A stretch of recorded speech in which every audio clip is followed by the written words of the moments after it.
চট্টগ্রাম প্রকৌশল ও প্রযুক্তি বিশ্ববিদ্যালয় চুয়েট অনির্দিষ্টকালের জন্য বন্ধ ঘোষণা প্রত্যাখ্যান করেছে আন্দোলনরত শিক্ষার্থীরা।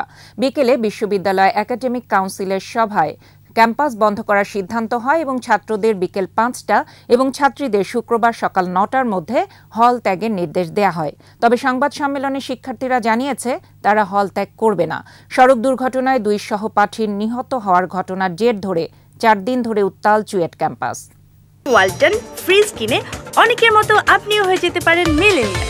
সেরা পণ্যের সেরা অফার। প্রত্যেকটা হলের বিদ্যুৎ এবং পানির লাইন কেটে দেওয়া হয়েছে। তো এরকম সিচুয়েশনে আমরা আসলে অসহায়। আমরা শিক্ষামন্ত্রী এবং মাননীয় প্রধানমন্ত্রীর কাছে আমাদের আসলে আশ্রয় চাই। আমরা আমাদের এই অসহায়ত্বের সময় বিশ্ববিদ্যালয় প্রশাসনের একটা অযৌক্তিক সিদ্ধান্ত, আমাদের আন্দোলনকে ভিন্ন খাতে প্রসারিত করার একটা সিদ্ধান্ত। এই হল ব্যাকেন্ড আমরা মারি না। আমরা